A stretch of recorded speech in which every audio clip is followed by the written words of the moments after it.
bedeckt, mit Näglein besteckt, schlupf unter die Deck. Morgen früh, wenn Gott will, wirst du wieder geweckt. Morgen früh, wenn Gott will. Selamat datang di Banjarmasin. Sudah sampai Banjarmasin. Ini keberapa ya kita main di Banjarmasin? Hampir setahun sekali main di Banjarmasin, itu termasuk sering juga. Tahun ini tanggal 3 di awal Maret kita punya kesempatan untuk merapat ke Banjarmasin. Ya seneng banget. Sampai Sukro aja pernah kita ajain ke sini loh ya. Sukro pernah ikut toh? Di depan udah banyak kamtis loh. Iya. Keluar yuk. Yuk. Yuk.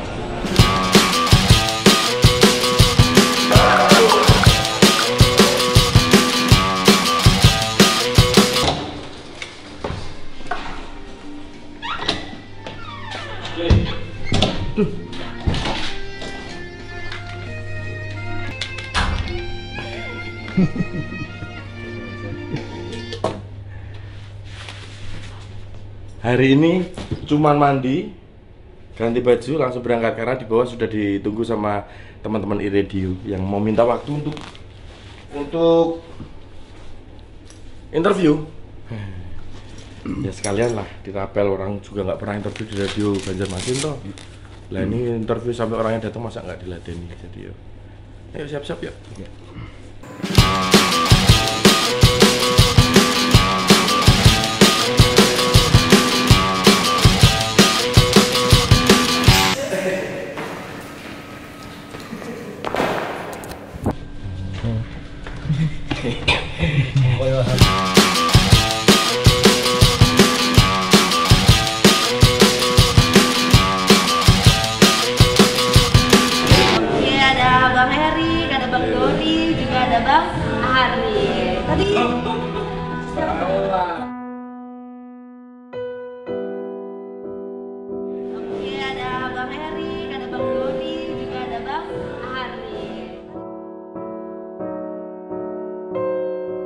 Ya mau gimana lagi, aku juga nggak bisa nyalahin pihak radionya atau MC-nya. Mungkin ya emang dia bener-bener nggak tahu.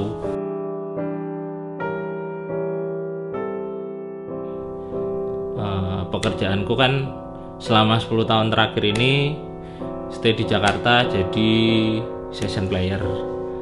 Session player itu kan tugasnya mengiringi penyanyi-penyanyi gitu. Seandainya ada penyanyi yang pengen punya band pengiring, ya kita ngisi di situ. Kayak sempat pertama kali pindah Jakarta itu sempat sama Sherina, Fidel Diano, sama Firza juga terakhir sebelum akhirnya balik ke Sukamti. Ya banyak yang didapat pengalaman dari situ gitu. Dan sebagai session player ya kan, session player itu tugasnya cuman kasarannya tuh apa ya, pelayan, karyawan gitu. Bosnya ya artisnya itu, kita yang diekspos ya si penyanyi itu. Jadi ya kita tugasnya cuman melayani lah, udah biasa, udah makanan sehari-hari. Untuk mungkin sempat manggung yang bandnya ditaruh bawah panggung, dia di atas panggung sendiri, kita nggak dapat lighting, orang nggak banyak tahu tentang kita. Itu udah sangat biasa banget buat aku gitu 10 tahun terakhir ini. Tapi ya gimana lagi, cari rezekinya di situ, ada rezekinya di situ ya dijalanin aja. Yang penting kan kalau kita dedikasi terhadap pekerjaan itu tinggi kan, otomatis juga hasilnya bagus gitu buat kita.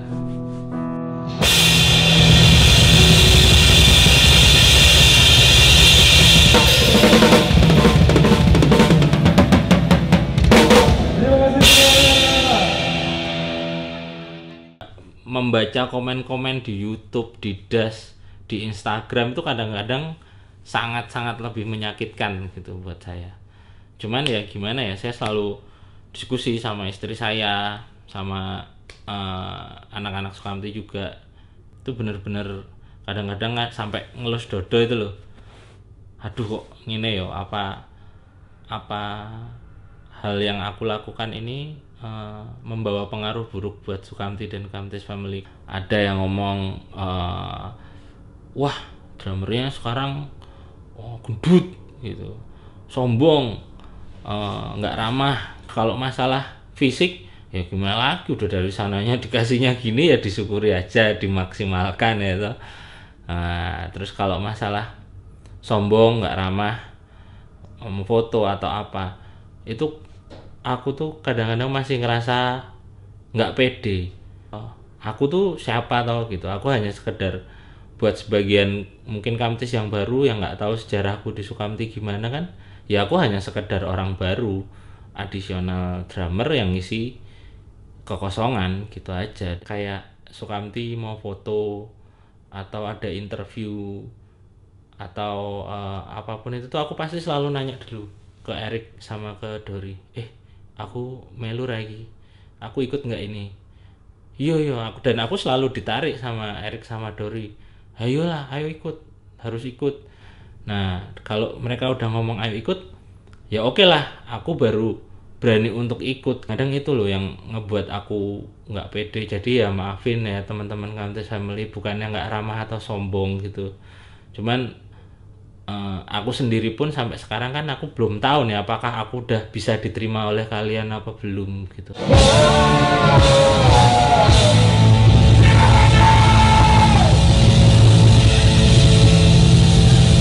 Cari drummer lain yang mau gantiin posisinya Ari itu juga susah gitu. Bukan dari segi permainan ya, mungkin kalau dari segi permainan yang lebih jago dari saya, yang lebih ngepang dari saya tuh banyak banget. Cuman untuk menggantikan sosok Ari ini yang susah gitu kan. Dia sudah mendarah daging belasan tahun, sudah mendarah daging di Sukamti, di Kamtis Family. Image dan ikonnya dia itu sudah sangat tidak tergantikan gitu. Dan saya di sini pun tidak berusaha untuk menggantikan Ari. Di sini tuh saya cuman berusaha untuk menjadi diri saya sendiri gitu, diri saya sendiri dari permainan atau apa. Nah kalau kita mungkin cari orang lain gitu, saya aja yang bikin Sukamti aja ini kok ya bukan makan hati, tapi harus benar-benar tebel kuping aja sama tebel muka buat ngadepin kayak gini gitu. Apalagi orang lain, mungkin orang yang berskill tinggi pun takutnya nggak kuat gitu, nggak kuat buat nahan, ya itu nahan makan hatinya itu loh.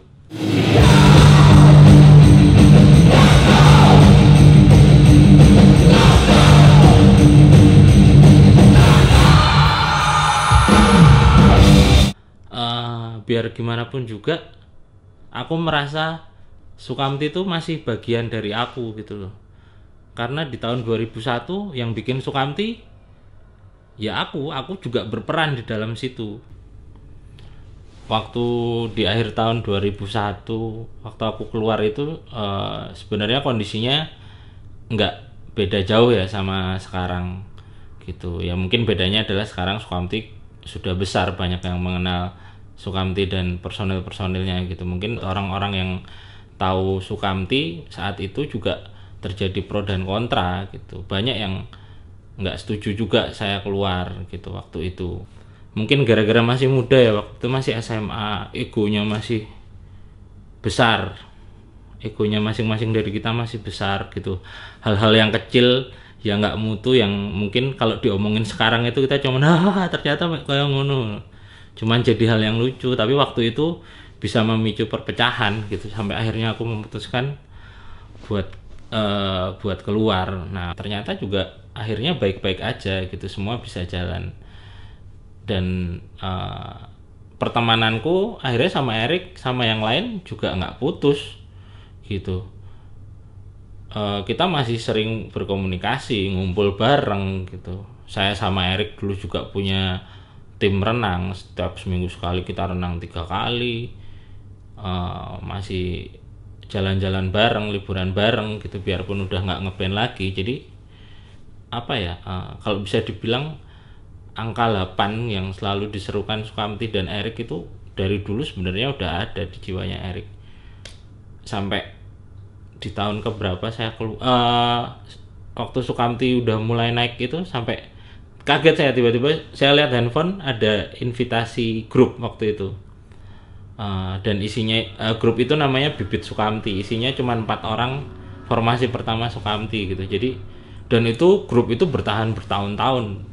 Erik bikin grup itu sampai sekarang dan kita selalu komunikasi, selalu cerita-cerita ada apa gitu. Dan hubungan saya juga sama personel Sukamti yang lain juga tetap baik gitu. Kita temenan ya, biarpun bisa dibilang angka 8 teman untuk selamanya gitu ya, emang teman untuk selamanya, bukan berarti harus seprofesi selamanya. Biarpun kita sudah punya jalan hidup dan cerita masing-masing, tapi kita masih saudara, masih teman. Sebenarnya bedanya Sukamti sama band-band lain yang ditinggal personil-personilnya ya apa ya, angka 8 itu benar-benar nyata di Endang Sukamti dan lingkungannya, karena biarpun ditinggal personilnya tapi kita masih keluarga, masih temenan, di pet juga masih temenan, masih komen-komenan, juga kadang-kadang masih ketemu. Istri-istri kita juga masih satu arisan. Istrinya Ari juga, Dian masih satu arisan sama Mbak Dita, sama istriku juga. Mereka 1 bulan sekali juga masih kumpul-kumpul, masih hahihi, kongko-kongko, bercanda-bercanda, semua sebenarnya masih berjalan seperti dulu. Yang membedakan adalah di pekerjaan kita sudah tidak satu profesi lagi dengan beliau gitu. Tapi kalau saudara dan teman, yaitu untuk selamanya.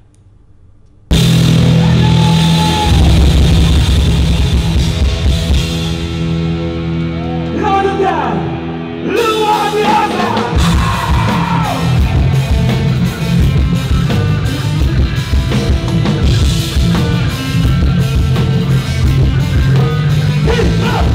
Dalam 10 bulan ini kan banyak yang dilalui gitu, dari yang kontra banyak sampai akhirnya yang pro juga lumayan, alhamdulillah sekarang gitu. Cuman udah mulai bermunculan hashtag yang patenkan Super Sas gitu, tapi aku sendiri di dalam lingkungan Sukamti ini nggak bisa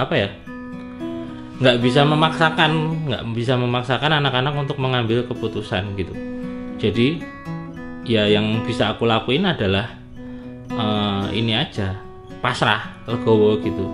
Mudah-mudahan yang aku lakukan selama ini berdampak baik buat Sukamti maupun Kamtis family maupun orang-orang yang suka dengan Sukamti. Mudah-mudahan tidak menimbulkan dan meninggalkan kesan yang buruk.